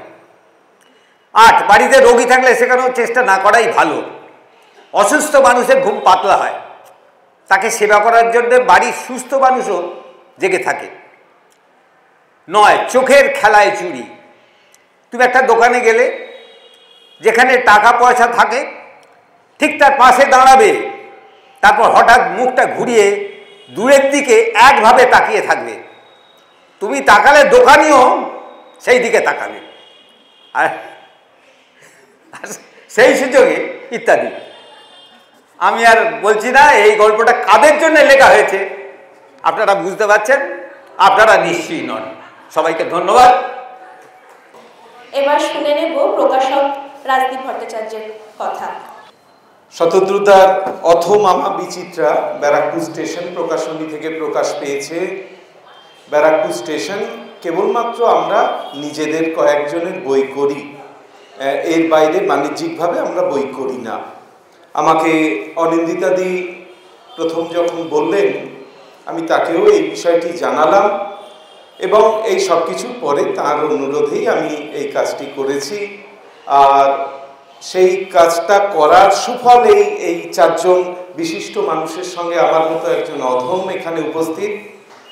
আমি কৃতজ্ঞ এই সুযোগ পাওয়ার জন্যে। অথ মামা বিচিত্রা শতদ্রু মজুমদারের ছোট ছোট রম্যগল্পের বই, যার সবগুলিরই কেন্দ্রীয় চরিত্র মামা, এবং সেই মামাকে নিয়ে লেখা যখন শতদ্রুদা প্রথম অনিন্দিতাদির মাধ্যমে আমি পেলাম ফোনে সেটা এতই বিচ্ছিন্নভাবে এবং সেখানে এত কিছু টেকনিক্যাল গন্ডগোল যে তা নিয়ে আমার এবং অনিন্দিতাদি দীর্ঘ বেশ টানা অনেক দিন ধরে অনেক পরিশ্রম গেছে। মানে আমি একটা ছোট্ট বিষয় বলি, শতদ্রুদা আসলে এই টেকনিক্যাল ব্যাপারগুলোর সঙ্গে সেভাবে ঠিক উনি ওয়েল ইকুইপড নন। উনি লাইন চেঞ্জ করার জন্য ততক্ষণ স্পেস দেন যতক্ষণ না পরের লাইনে চলে যায় শব্দটা, মানে ব্যাপারটা এইরকম। হ্যাঁ, সেই সমস্ত কিছু আমরা আমাদের মতো চেষ্টা করেছি ঠিক করে করার। কাজে বইটি যদি সুমুদ্রিত হয়ে থাকে, দেখতে গ্রহণযোগ্য হয়ে থাকে, সেটা তার জন্যে আমি সত্যি সত্যি কৃতজ্ঞ। শতদ্রুদা এই সুযোগ আমাকে দিয়েছেন বইটি করার জন্য। ধন্যবাদ সবাইকে। বইটি পড়বেন এবং আশা করি আপনাদের আনন্দ দেবেন। একটু বলবেন। খেলে খেলে আমার মনে পড়ে, সব তারা মনে পড়ে না, সেটা মনে পড়লো বইটা আমাকে উৎসর্গ করা হয়েছে। আমরা শুনে নেব সাহিত্যিক শতদ্রু মজুমদারের অনুভূতি ও বক্তব্য। আজ থেকে 30 বছর আগে আমি ওই কাঁদন সিরিজের গল্পগুলো, যেটা গৌরদার একটু আগে বললেন, কাঁদন সিরিজের গল্পগুলো লিখেছিলাম এবং সেই গল্পগুলোর প্রায় 75 ভাগই আনন্দবাজার পত্রিকায় ছাপা হয়েছে, বাদে বাকিগুলো অন্যান্য খবরের কাগজেই ছাপা হতো এবং অত্যন্ত জনপ্রিয় একটা চরিত্র। তা কাঁদন চরিত্র শেষ হয়ে যাওয়ার পর আমার দু একজন বন্ধু বান্ধব অনুজ লেখকরা বললেন, একটা এরকম সিরিজের চরিত্র করুন না, আবার কাঁদন করবেন না, কিন্তু কাঁদন আমরা সবাই করেছি। তখন আমি মামাকে নিয়ে বানিয়ে বানিয়ে কিছু গল্প লিখে ফেসবুকে ছেড়েছিলাম এবং অনেকেই প্রশংসা করেছিল। তারপর আমি একের পর এক লিখতে শুরু করলাম। মামা এমন এক চরিত্র যার পড়াশোনা বেশি দূর নয়, সেটা কাউকে জানতে দেবে না, তার উৎসাহ সব ব্যাপারেই বেশি এবং সবেতেই সে ব্যর্থ। একটা মানুষ ব্যর্থ হয়েও সে যে এগিয়ে যাচ্ছে এবং এগিয়ে গিয়ে সে যা করছে তা থেকে কিন্তু আমরা একটা মেসেজ পাচ্ছি। মেসেজটা আমরা সবাই পাচ্ছি, এই সমাজের প্রত্যেকটা মানুষের কাছে সেই মেসেজ চলে যাচ্ছে। কোনো জায়গায় আমি জ্ঞান দেওয়ার চেষ্টা করিনি। মামার কতগুলো ঘটনা, কতগুলো কার্য কারণ ইত্যাদি থেকে যেই লেখাটা উঠে আসছে সেটাই এই বইয়ের গল্প। এটুকুই আমার বক্তব্য, আর বাদবাকি যা আছে বইয়েতে। ধন্যবাদ। আমার হাতে দীর্ঘ এক তালিকা, এতে কবিতাও আছে, গল্পও আছে। যারা অনুগল্প পাঠ করবেন তাদের কাছে বিশেষভাবে আমি অনুরোধ করছি, অন্তত 200 শব্দের অনুগল্প পড়বেন, তাহলে আমরা সবাইকে সুযোগটা দিতে পারব। যাই হোক, প্রথম আমি কবিতা পাঠ করতে ডাকছি অমিতাভ দাস। ধন্যবাদ কিন্নর দলকে। বেশি কথা বলবো না, ছোট ছোট দুটো কবিতা বলব, কারণ এখন অনেকেই পাঠ করবেন। আমার প্রথম কবিতা, একটা কথা বলে রাখি, আমার নতুন যে বই পাখি পুরাণ 3-4 দিন আগে বেরিয়েছে, সেই পাখি পুরাণ থেকে একেবারে দুটো কবিতা বলি। প্রথম কবিতা, আজ আমার মন খারাপের দিন। এইটুকু স্মৃতি ধরে রাখি, তুমি আমি এসপ্লানেডের পথে, কলেজ স্ট্রিট বইবাজার, ট্রামের ঘুমটি বাজে। আমাদের ঢের বেলা হলো ট্রামেরও। 150 বছর কিছু কম কথা নয়। আমাদের খুনসুটি, পাশাপাশি কাঠের চেয়ার। জুতো ছিঁড়েছে তোমার, পায়ে সামান্য ব্যথা। প্রথম হাত রেখেছি কুন্দ শুভ্র চরণের তোমার। আমি তখন প্রেমিক প্রবল। শব্দ কেনা কবিতার বইটির পাতা উল্টাচ্ছ তুমি। বাইরে ধূসর যত পাতা উড়ে যায়, এইটুকু মনে থাক শুধু সেদিন ছিল আঙুলের খুব জ্বর। হস্টেলে চলে যাবে তুমি, খুব করা বেদনার গান। এভাবেই জীবনানন্দ একদিন, এভাবেই একটা ক্যাডবেরি দিন, ডানা ভাঙা বক, চীনা বাদাম আর ময়দান, তোমার রঙিন চুল সব ভুলে যাই এসো, একদিন আমরাও হেরিটেজ হয়ে যাব। আরেকটি কবিতা, শ্যামা সঙ্গীত। রাত্রি জুড়ে শ্যামা সঙ্গীত, এখনো শীতলতা আছে, সজনে ফুল, লেবু ফুলের পাশে 7টা কুকুর ডেকে উঠল। আমি ওদের কখনো বিস্কুট, কখনো রুটি দিই। আজ অমাবস্যা, মাইক বাজে, লাউড স্পিকারে গান। আমি গানের ভিতরে ঢুকে যাই, চলে যাই গঙ্গার তীরে। একাকী নির্জনে দেখি পাতা ঝরে থাকে। পান্নালাল আজও প্রাসঙ্গিক অমাবস্যাকালে। ধূপধুনো নির্জন পথে আমার সঙ্গে 7টা কুকুর। বাড়ি ফিরে দেখি সেই সামান্য জগৎ, লৌকিক খিদে, 2টো রুটি, একটু সবজি, একটা মিষ্টি। কে যেন শূন্যতা লিখে রাখে, বসন্তের ক্ষয়। কে যেন বাঁশি বাজায়, একটা মেয়ে, শ্যামাঙ্গী, জবা ফুল, দেবী সিদ্ধেশ্বরী। তিনি বেদনার যুবকাষ্ঠে লিখেছে মোদির মন ও মনের বিলাপ। নমস্কার, সকলে ভালো থাকবেন। মঞ্চে আসবেন পূর্বা দাস, প্রিয়াঞ্জলি দেবনাথ, বেবি কারফর্মার এবং মধুমিতা কর্মকার। নমস্কার, আমার কবিতার নাম বাংলার বুকে আজ নির্জন অন্ধকার। এই যে বাইরে এখন প্রবল বৃষ্টি, একান্ত নির্জন এবং নিরাপদ। দূরে বিচ্ছুরিত আলো চুপি চুপি কাঁদছে।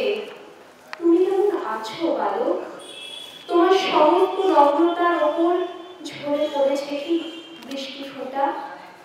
নাকি তোমার সমাধিস্থ অস্তিত্বের গায়ে প্রবাহিত হচ্ছে রক্তস্রাব? তুমি কি জানো বাংলার বুকে আজ নির্জন অন্ধকার? সমগ্র দেশ জুড়ে উদযাপিত হচ্ছে রাত্রিকালীন পরাজয়। তোমার ভূখণ্ড থেকে সমস্ত মোমবাতি নিভে গেছে আজ। তুমি জানো না বালক, ওরা তো তোমারই মতো কত রাত মিছিলে হেঁটেছে, স্বপ্ন ফেরি করবে বলে ক্রমশ ক্রমশ ক্রমশ বিকিয়ে গেছে নগ্নতার কাছে। ওরা যে বধির, কর্মহীন ঈশ্বর, অন্ধ চরাচর। তবু তুমি ভিজতে ভিজতে ভিজতে তোমার অপারগ ঠোঁটে একটু একটু করে সেলাই করেছ নিশ্চুপ প্রতিবাদ। তবু ভেজা কাঁচের গায়ে পৃথিবী আজ আবছা, অস্পষ্ট। ধন্যবাদ। এবারে কবিতা পড়বেন মধুমিতা কর্মকার।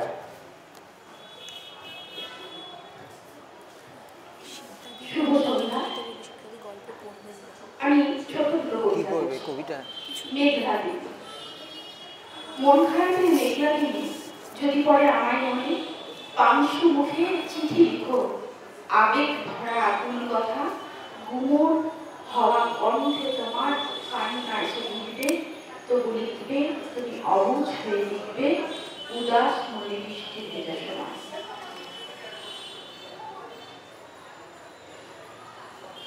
পরের কবিতা প্রত্যাশী। আমি আজন্ম প্রত্যাশী মা দুর্গা, তুমি আসবে বলে ভোরের বাতাস গালিচা পাতে শিউরে ফুলের। মা তুমি আসবে বলে ভিখারি মা কান্না থামায় কোলের শিশুকে লোক দেখিয়ে। মা তোমার আগমনে কালো পথ আলো হয়। দশমী মন যাদন বিদায়ী সকাল, আলতো চোখে জল ফেলে, আবার পরীক্ষা প্রিয়জনের আদরে স্পর্শ লোকে। বিদায় প্রার্থনা করছে দৌড়িরা, ওপরে ওপরে বিজয়া সেরে আনন্দের সময় হচ্ছে না ক্রমশ। নমস্কার।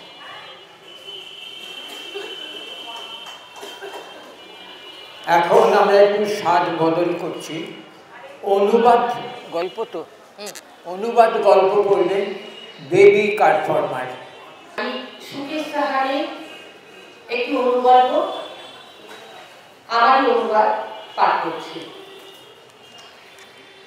গল্পের নাম নিস্তব্ধতা। আব্বা কি হলো, কথা বলছো না কেন? ধীরে ঠিক ঠিক করছে একটা ট্রেনের কামরায় এক যুবক এক বেহুশ বৃদ্ধাকে জড়িয়ে ধরে কাঁদতে লাগলো। বৃদ্ধের দাঁতে দাঁত লেগে গেছে, ঠোঁটের পাশ দিয়ে গ্যাজলা বের হচ্ছে। বেহুশ বৃদ্ধকে দেখে 4-5 যাত্রী তাড়াতাড়ি সিট থেকে উঠে পড়লো। তারা সবাই মিলে বৃদ্ধকে সিটে শুইয়ে দিল। মির্গি হয়নি তো? ভিড় থেকে একজন বলল। জুতো শোকাও, আরেকজন বলল। ট্রেনে যদি কোনো ডাক্তারবাবু থাকেন দয়া করে এদিকে একবার আসুন, একজনের অবস্থা খুব খারাপ। একজন টিকিওয়ালা কপালে তিলক আঁকা ব্যক্তি চিৎকার করে বলতে লাগলো। এক শিখ যুবক তার ব্রিফকেসের উপর একটা লাল রঙের ক্রস চিহ্ন লাগানো ছিল। সে ভিড় ফেলে এগিয়ে এসে বৃদ্ধকে পরীক্ষা করতে লাগলো। কাল সকাল থেকে খুব জ্বর ছিল, বেরোতে মানা করেছিলাম, কিন্তু আমার কথা শুনলো না। যুবকটি কাঁদো কাঁদো হয়ে পড়লো। তারপর হাত ওপরের দিকে পেতে বলল, হে আল্লাহ দয়া করো। ডাক্তারবাবু ইঞ্জেকশন রেডি করে যেই দিতে যাবে, বৃদ্ধ হেঁচকি তুলে মৃত্যুর কোলে ঢলে পড়ল। যুবক কান্নায় ভেঙে পড়ল। আব্বা চুপ করে গেলে কেন? আম্মির কাছে মুখ নিয়ে কি করে দাঁড়াবো? তোমার জন্য আমি কেঁদে কেঁদে মরে যাবে। আব্বু! নিস্তব্ধ কামরায় যুবকের হৃদয় বিদারক আর্তনাদ, সকলের চোখে জল এসে গেল। মৃত্যুর আত্মার শান্তি কামনায় কামরার সকল জাতির লোক হাত তুলে ঈশ্বরের কাছে প্রার্থনা করতে লাগলো। টিকিধারী ব্যক্তি সকলের কাছ থেকে চাঁদা তুলতে শুরু করে দিল, যাতে পরবর্তী স্টেশনে নেবে ভাড়া করে মৃতদেহ নিয়ে বাড়ি ফিরে যেতে পারে। পরবর্তী স্টেশনে নামার জন্য দুজন খ্রিস্টান যুবক ওই যুবককে সাহায্য করতে এগিয়ে এলো। যুবক তার বাবার মৃতদেহ নামিয়ে নিল। বৃদ্ধের আকস্মিক মৃত্যুতে কামরার ভিতরে একটা থমথমে ভাব বিরাজ করছিল। ট্রেনটা কোনো একটা বড় স্টেশনে দাঁড়িয়েছিল। স্টেশনে ট্রেন ঢোকার আগে থেকে একটা নিস্তব্ধতা বিরাজ করছিল। স্টেশনের যাত্রী থেকে পুলিশের সংখ্যা অনেক বেশি ছিল। ট্রেনের যাত্রীরা বেশ ভয় পেয়ে গেল। কি ঘটেছে কিছু বুঝে উঠতে পারছে না। ট্রেনটা কোন স্টেশনে দাঁড়িয়েছে তাও তারা দেখতে পাচ্ছিল না। তখনই এক খবরের কাগজ বিক্রেতা জানলার কাছে এসে খবরের কাগজ নিয়ে চিৎকার করে বলতে লাগলো, দুই সম্প্রদায়ের মধ্যে দাঙ্গা, শতাধিক মৃত্যু, দাঙ্গাবাজদের দেখলেই গুলি মারার আদেশ। নমস্কার।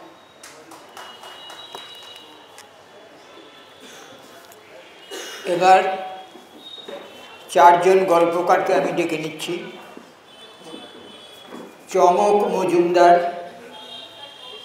মৌসুমী রায়, সোমা কুশারি, সুরশ্রী ঘোষ সাহা। এরা অনুগল্প পড়বেন। এখন অনুগল্প পাঠ করছেন সোমা কুশারি। আমি ইস্কা পত্রিকায় প্রকাশিত প্রান্তিক মানুষ শিরোনামে একটি সংকলন থেকে আমার একটি গল্প পাঠ করছি। স্টেশনটা উঁচু হবে, সেই বীরভূম থেকে একবার লোক তাই খাঁটি গেড়েছে স্টেশনের এক প্রান্তে। বাতির ট্রেনের শেডে ঘেরা এক টুকরো গৃহস্থালী। স্টেশনের এক ধার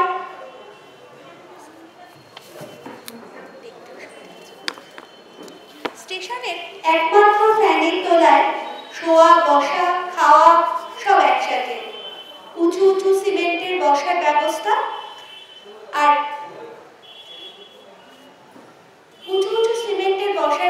ছিল গোটা তীরে। তার উপর জনতা স্টোভ চলছে। ফস ফস রান্না চড়িয়েছে বিনু, মকসুদ আর শান্তি। বিনু ঘস ঘস করে পেঁয়াজ কুটছে, চোখ তার।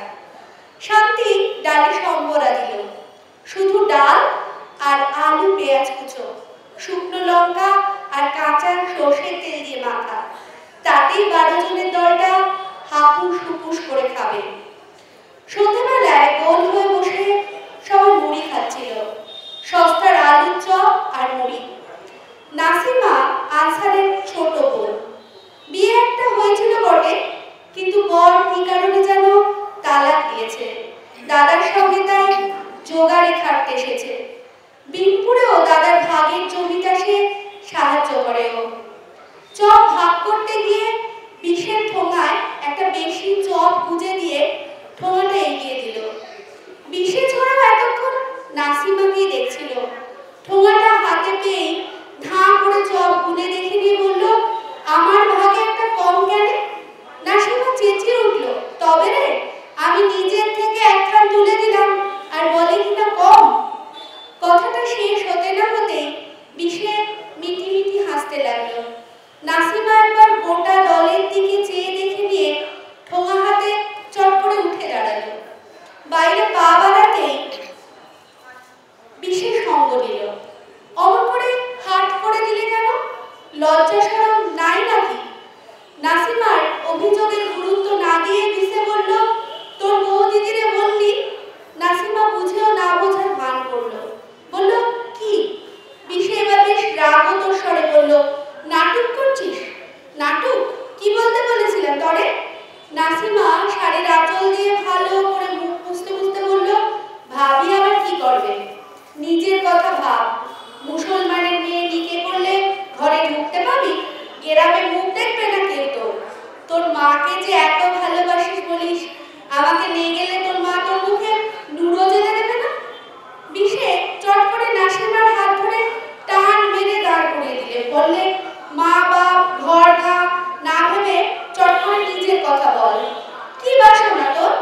নাসিমা এক মুঠো মুড়ি মুখে চালান দিতে দিতে বলে, আমার কিন্তু আগে একটা বিয়া হয়েছিল। সেইটা? বিষে কেন যেন করুণ মুখে তাকিয়ে থাকে কিছুক্ষণ নাসিমার দিকে, তারপর সাধের চক ভরা ঠোঁয়াটা ছুঁড়ে ফেলে দেয় লাইনে। হন হন করে হাঁটতে থাকে রেল ব্রিজের দিকে। নাসিমা সেদিকে কিছুক্ষণ তাকিয়ে থাকে, তারপর একটা দীর্ঘশ্বাস ফেলে উল্টো মুখে হাঁটা লাগায় নিজেদের অস্থায়ী আস্তানার দিকে। গল্পের নাম ঘেরার দৌড়। ধন্যবাদ সকলকে।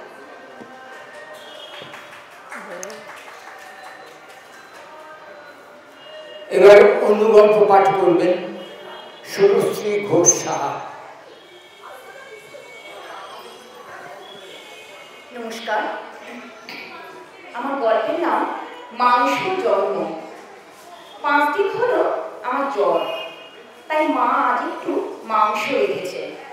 তেল ঝাল মশলা কষা কষা নয়, গাজর বিনস দিয়ে পাতলা স্যুপ করেছে দুবেলার জন্য।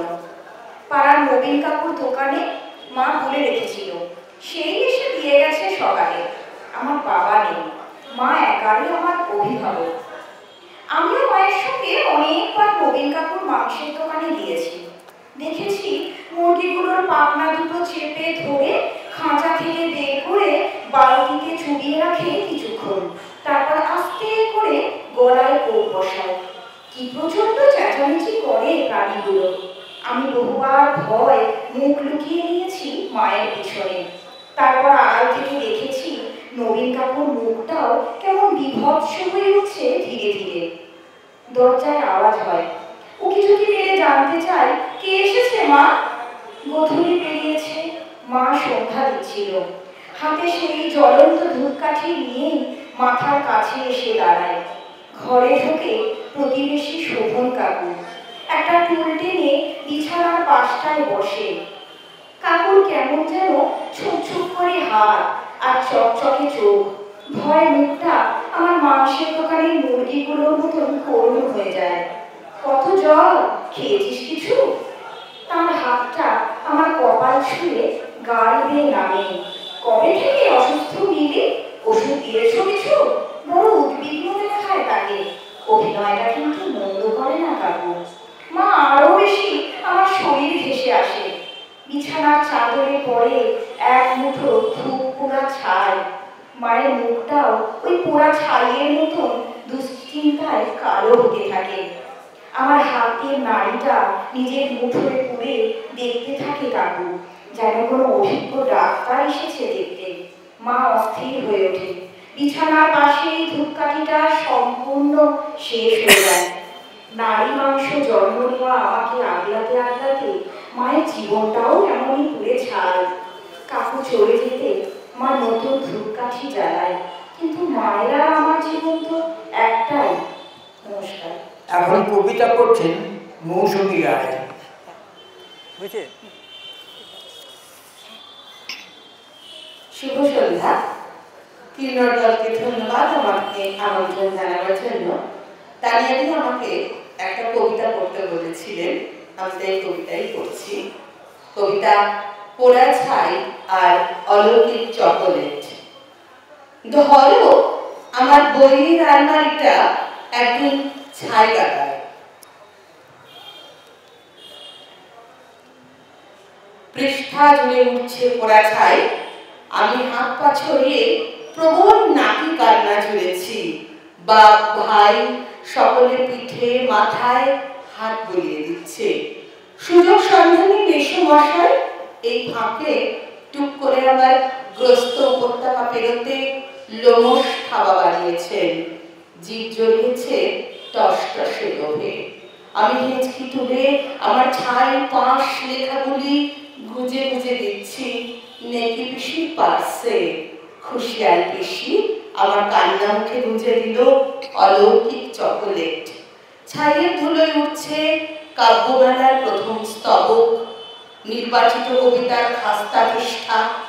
তোমার সামনে পাঠ করব বলে সচেতনে লেখা অক্ষরমালা।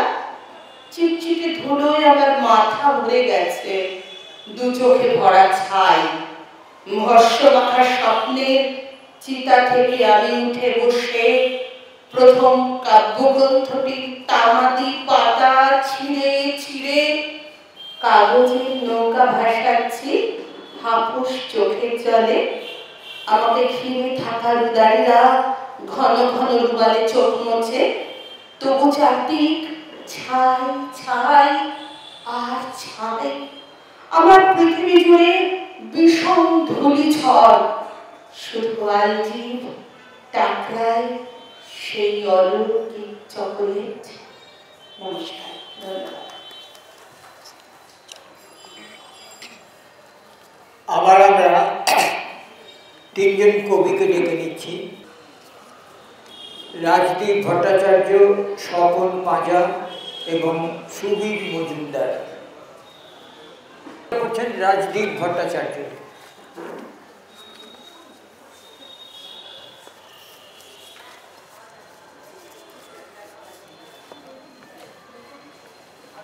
ধন্যবাদ। ছোটবেলার মতো বাতাস দিচ্ছে কাব্যগ্রন্থ থেকে একটি কবিতা পড়ছি। কবিতাটি আলাদা করে নাম নেই, 4 সংখ্যক কবিতা। অচেনা পাড়ায় যত অচেনা কামিজ ঝোলে ছাদের দড়িতে, এ পাড়ার কুকুরেরা বাতাসে গন্ধ শুকে ফেরে।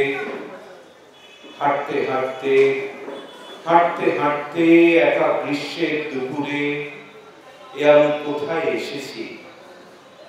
কোন বাড়িটির বেল বাজানোর কথা ছিল এখন আর মনে পড়ছে না। সামনে পিছনে যত শ্বাস বাড়ির দ্বার, দম বন্ধ জানালা দরজা, কোথাও চেনা কোনো মুখ নেই, চোখ নেই, টিভির শব্দ নেই, নেই কোনো বালিকার সারেগামা হারমোনিয়াম। অথচ কোথায় যেন আমার হাতের থালা পাতা আছে অপেক্ষায় হাত ধুয়ে বসবো আসনে। অচেনা পাড়ায় এসে ভুলে গেছি কোথায় দরজা। রং বেরঙের জামা, বই বিক্রি হচ্ছে, কে বসেছে ওখানে? আছে। ধন্যবাদ সবাইকে। এরপরে কবিতা করবেন সুবীর মজুমদার।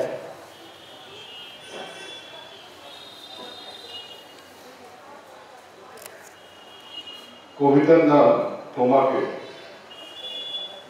আরো কিছুক্ষণ বসে থাক, পর্দাগুলো সরিয়ে দিই, ছড়িয়ে পড়ুক সব গোপন রেণু।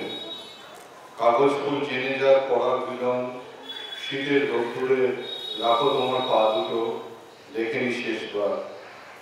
তারপর দাঁড়াও আয়নার সামনে, মনে করো তোমার রোদবেলা, মনে করো হলুদ গোলাপ আর কাঁটা, ছড়িয়ে দাও তোমার সব গন্ধ, দেরি করো না, বুঝে আসছে আমার দু চোখ, ঘুম আসছে গোপনে। নমস্কার।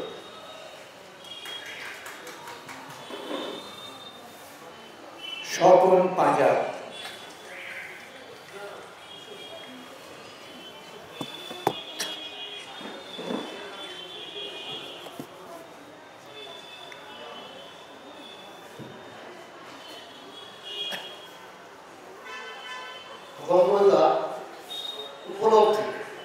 উপলব্ধি মাঝে মাঝে দু একটা অসুখ হওয়া ভালো, মৃত্যুর দোরগোড়া থেকে ফিরিয়ে দিলেও চোখের ঝাপসা কাটিয়ে দেয় অনেকটাই, দিয়ে যায় ম্যাজিক্যাল পল্টানো দূরবীন।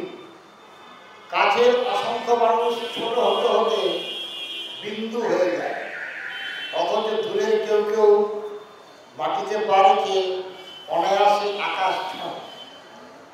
পৃথিবীর গভীরতম অসুখকে আপাতমস্তক যথার্থই টের পেতে হলে নিজের শরীর মনে এরকম দু একটা ধস নামা ভীষণ জরুরি। অবশ্যই ভুলে যাওয়া আমাদের রক্তিম সংস্কার, অকৃপণ পবন বাতাস পায়ে হানে আলিয়াস নয়। এভাবে অর্ধসত্য অর্থমিথ্যে আলোর আধারে বাকস্যার জাল ছিঁড়ে কোনো মতে বেঁচে পড়তে থাকে। অলিগলি রাজপথ জুড়ে চলমান কবন্ধ ছিঁড়ে কখন কিভাবে কেন ঢুকে যায় আমরা জানি না। তো সেটা অনুভূত করছি।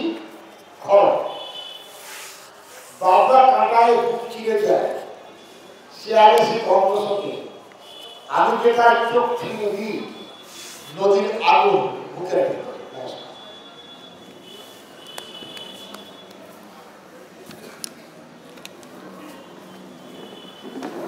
এবার আবার গল্প পাঠ।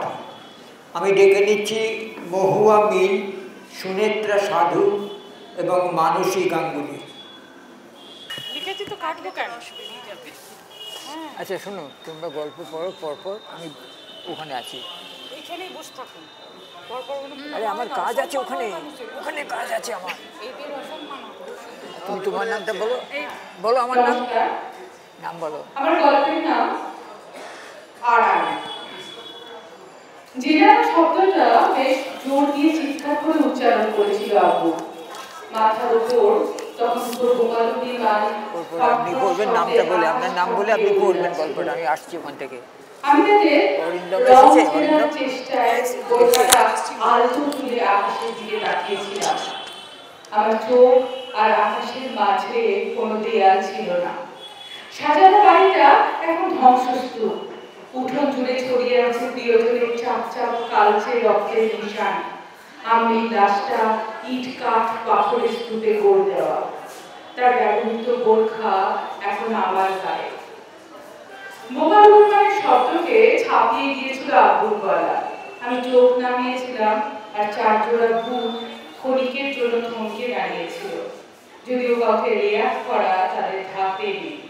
নিঃস্ব রসির ঘরের আধ ভাঙা চুলায় তখন টকবকে ফুটছিল আমাদের শেষ সঞ্চয় শালগাম পোস্ত। গন্ধ ছড়িয়ে পড়ছিল একটা বুভুক্ষ দেশের আনাচে কানাচে। অসমে ভেঙে যাওয়া হাট থেকে খানকয়েক বাসি রুটি কুড়িয়ে এনেছিল আব্বু। তাতে দোকানের রক্তের ছিটে লেগে আছে কিনা ফুটিয়ে দেখা হয়নি। থাকলেই বাকি পেট শোক মানে না। চারজোড়া ভারী বুক এসে দাঁড়িয়েছিল রান্নাঘরের সামনে। আমার 6 ফুটের শরীরটা আমের বোরখায় ঢেকে উকড়ে বসেছিলাম। জেনারেলের বসার ধরন ঠিক কেমন হয় এতকাল খেয়াল করা হয়নি। আমার লোমশ হাতটা আড়াল করতে বেশ কসরত করতে হচ্ছিল। জ্যান্ত নাকি ফুটন্ত গোস্ত ঠিক কোন দিকে আগে হাত বাড়াবে তা ঠিক নিজেদের মধ্যে ঠিক করে নিচ্ছিল খাঁটি পোশাকের দল। মাথার উপর চক্কর কাটতে থাকা একটা ইস্পাত রঙের বিমান ওদের নজর কেড়েছিল। আব্বুর সাথে ছোটাছুটি হয়েছিল আমার। আমি কয়েক পা পিছিয়ে ভাঙা জানলা নিয়ে পালাতে চেয়েছিলাম। এখানে ভুলে সশব্দে কান ঘেঁষে বেরিয়ে দেয়ালে একটা গভীর দাগ লেগেছিল। মৃত্যুকে খুব কাছ থেকে দেখেছিলাম আমি। তখনই দুটো শক্ত হাত টেনে খুলে দিয়েছিল বোরখা। তারপর আমার বেশি বহুল বুক আর সঙ্গে হাত রেখে ঘৃণা করে উচ্চারণ করেছিল যে না। বাকিরা থুতু শব্দে থুতু ছিটিয়ে বুঝিয়েছিল আমি কতটা কাপুরুষ। আমার মৃতপ্রায় দেশ অনিচ্ছুক তরুণদের বলি চাইছিল। শালগম গোস্তের খালি পাত্রটা একদিকে ছুঁড়ে ফেলে আমাকে টেনে হিঁচড়ে নিয়ে গিয়েছিল ওরা। আমার চেনা মহল্লা, ক্রিকেট খেলা গলি, মাসুকার মাকান চোখের আড়াল হচ্ছিল। বাগানের এক কোণে পড়ে থাকা একটা কোদাল তুলে নিয়ে পাগলের মতো মাটি পোকাচ্ছিল আব্বু। বিন্দু বিন্দু ঘাম মিশছিল চোখের জলের সাথে। গর্তটা যে করেই হোক বুক সমান গভীর হওয়া জরুরি। নমস্কার।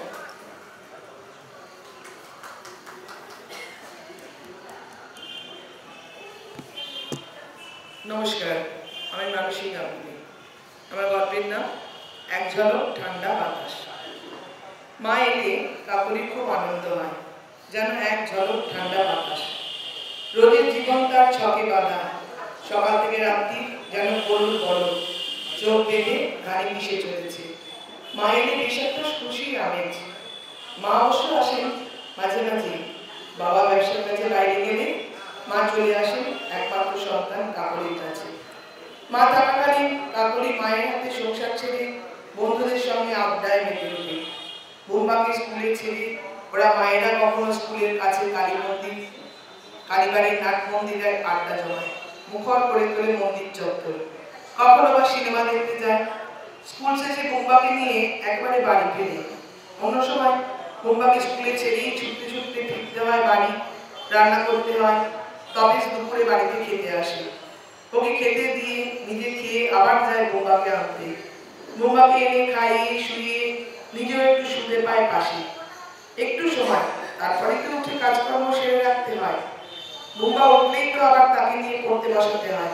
মা থাকায় ফুরফুরে মনটা। বোম্বাকে নিয়ে স্কুলে চললো কাকলি। মা ঘর সামলাবে। মাকে বলে গেল, মা তুমিও তপসের সঙ্গে খেয়ে নিও, আমরা বন্ধুরা মুভি দেখতে যাব। স্কুল শেষে বোম্বাকে নিয়ে একেবারে ফিরে ওর সঙ্গে খেয়ে নেব। কদিন বেশ মজায় কাটছে ওর বন্ধুদের সঙ্গে। তপসের সঙ্গ পায় কম। তপস পুলিশে চাকরি করে, থানার বড়বাবু সে, লাগোয়া কোয়ার্টার। তবু বাড়ি আসার ফুরসত সে পায় না। ওই কেবল খাবার সময় আসে। কোনোদিন কাজে আটকে গেলে তাও হয়ে ওঠে না। তাই সুযোগ পেলে বন্ধুদের সঙ্গে মেতে ওঠে। সেদিন ওদের সিনেমা দেওয়ার কথা, কিন্তু বোম্বার বন্ধু তিতাসের ঠাকুমা মারা যাওয়ায় তিতাস স্কুলে আসেনি, ওর মা তপতিও আসেনি। তাই সেদিন ওদের প্ল্যান বানচাল হয়ে গেল।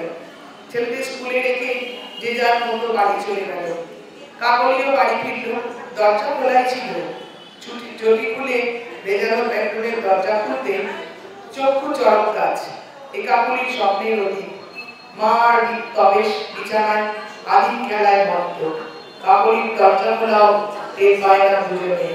বুকে তীব্র যন্ত্রণা, চোখ চাপিয়ে জল, সঙ্গে বমির উদ্রেক হতে লাগলো। কাকলির মুহূর্ত মাত্র সময় না নিয়ে বাথরুমে ঢুকে বালতি উপর করে নিচু সিলিং এর ফ্যানে ওড়না দিয়ে গলায় পেঁচিয়ে পা দিয়ে ছেড়ে উপর করা বালতিটা সরিয়ে দিতেই ঝরে পড়লো। খেলা শেষ হলে চরম পরিতৃপ্তি নিয়ে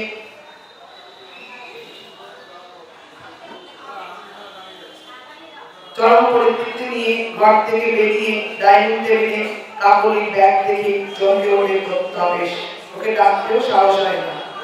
এবার ওখান খুঁজতে গিয়ে বাথরুমের ভেজানো দরজাটা ঠেলে খুলতেই তপেশ আটকে ওঠে।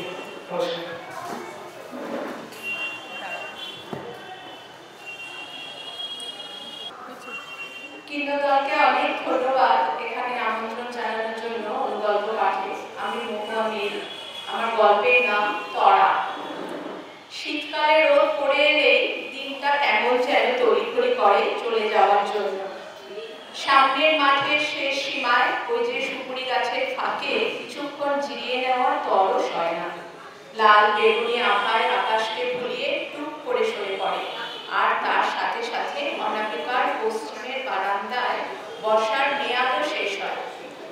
অনেকক্ষণ বসে থাকার জন্য একটু পা টেনে টেনে ঘরে প্রবেশে। আলোর সুইচ দিতে গিয়ে পাখার সুইচ দিয়ে ফেলে। পাখাটা ঘুরতেই চুলের টুকরো উড়ে এসে পড়ে গায়ে। মিনা বড্ড ফাঁকি দিচ্ছে আজকাল। বললে হয়তো বলবে, মাসিমা তুমি ফ্যানের জামা পরাতে পারোনি। 2 মিকি দেখে রাখো, নিচের তাকের ডান দিকে রইল ফ্যানের কভার। গত বছর শীতের শেষে আলমারিতে রাখতে রাখতে বলেছিল অমিতেশ, আমি তো বসে বের করতে পারবো না, তোমাকেই বের করতে হবে। তখন কে আর জানতো শীত শুরু হতে না হতে অমিতেশও শীতের রোদ্দুরের মতো বেলার পালার আগেই পাড়ি জমাবে। নমস্কার। নমস্কার। গল্পের নাম অভিনয়। যেমন খুশি সাজো, তো শুধু সেজে গুজে স্টেজে উঠলেই হবে না, অভিনয় করে দেখাতে হবে। প্রয়োজনীয় অভিনয় আরও আকর্ষণীয় করতে সহযোগী অভিনেতা ও অভিনেত্রীদের নেওয়া যেতে পারে। সাজ অভিনয় যাদের ভালো হবে তাদেরকেই ক্রমান্বয়ে প্রথম, দ্বিতীয় ও তৃতীয় পুরস্কার দেওয়া হবে। ঘোষণাতে তাই বলা হয়েছে। বিশ্ব বেশ কয়েকদিন দিদির সঙ্গে প্র্যাকটিস করে বুঝে গিয়েছে এবারে ওরা পুরস্কার পাবে। এই আধা শহরে বাৎসরিক উৎসবে দর্শক আসনে প্রায় কানায় কানায় ভর্তি, আসর একবারে জমজমা। স্টেজে 2 জনের পারফরমেন্স হয়ে যাওয়ার পর তৃতীয় প্রতিযোগী হিসাবে বিশু আর বিথি, আবদুল্লাহ আর মর্জিনা স্টেজে উঠল। 2 জনেরই কথা হতে থাকলো। মর্জিনা অমর, আবদুল্লাহ কথা মানতে নারাজ। কথায় পেরে ওঠে না আবদুল্লাহ, উত্তপ্ত হয়ে ওঠে সে। হাতের ছুরিটা বসিয়ে দেয় মর্জিনার বুকে। কথা মতো মেকিয়ে পড়ার বদলে কুঁকিয়ে চিৎকার করে ওঠে মর্জিনা। জোরে কাঁদতে থাকে। দর্শকদের হাততালির শব্দে চারদিক মুখরিত হয়ে ওঠে। সবাই বুঝে যায় আবদুল্লাহ প্রথম পুরস্কার পাবে। আবদুল্লাহ ওরফে বিশু 2 হাত নিজের মাথায় চেপে বসে পড়ে, কাঁদতে থাকে। এই কি করে ফেলল সে? অভিনয় কি খারাপ হয়ে গেল তার জীবনে? চিৎকার করে ওঠে, পরে আমি দিদিকে মেরে ফেললাম। দর্শকরা স্তম্ভিত, কি হচ্ছে বুঝে পায় না তারা। কর্তৃপক্ষ ছুটে আসে। জীবনের চড়ার পথে প্রতিটা ক্ষণের অভিনয়ের সাথে অভিনয়ের জন্য অভিনয় কখন মিলেমিশে যায়। বিশু দিদির বুকে ছুরিটা মারতে গিয়ে দিদির বুকে থার্মোকলের প্যাডটা পিছলে ছুরিটা বিধির বুকে ঢুকে গেছে। হঠাৎ বিধি ওরফে মর্জিনা সোজা হয়ে দাঁড়িয়ে পড়ে, নমস্কার জানায় দর্শকদের। ছুটে যায় ভাইয়ের কাছে। পেটে থাকা ফেটে যাওয়া আলতা ভরা বেলুনটা